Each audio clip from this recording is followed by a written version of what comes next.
bin Sherman dari kelas 5 Derima. Saya bersekolah di Sekolah Kebangsaan Datuk Maratuang di daerah Samarahan. Pada hari ini, saya akan membuat esensi tentang 5 bahan bacaan kegemaran saya, yaitu dadah musuh utama negara, penggunaan obat dan gejala dadah. Kedua, sayang serindit. Ketiga, terima kasih Pak Oti. Keempat, gelap menanti cerah. Dan pengitaran semula. Di antara 5 buah buku yang saya baca ini, buku Dadah Musuh Utama Negara, Penggunaan Obat dan Gejala Dadah merupakan buku yang paling saya gemari. Jangan menilai buku dari tajuknya. Saya akan mengupas tentang buku ini. Judul buku ini ialah Dadah Musuh Utama Negara, Penggunaan Obat dan Gejala Dadah. Pengarang buku ini ialah Dr. Wan Abdul Qadir Wandola, merupakan salah seorang profesor yang bertugas di Universiti Teknologi Mara.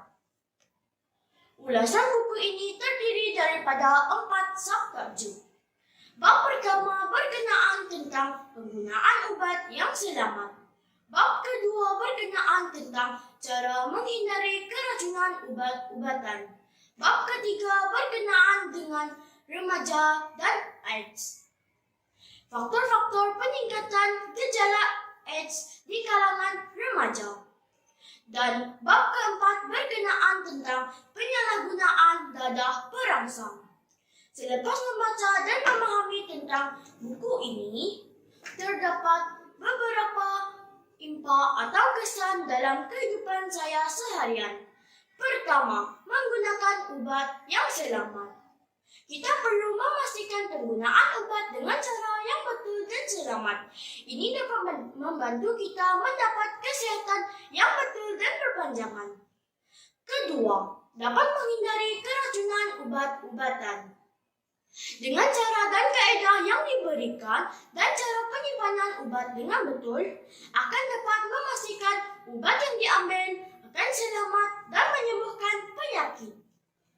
Ketiga, memberi pengajaran tentang bahaya dan faktor-faktor penyakit AIDS atau HIV melalui penjelasan dan penerangan tentang bahaya dan faktor-faktor peningkatan penyakit AIDS atau HIV di kalangan remaja. Saya dapat menghindari diri daripada gejala AIDS. Terdapat beberapa pengajaran di dalam buku ini. Antaranya ialah: pertama, kita sepatutnya mengambil dan menggunakan obat-ubatan dengan betul.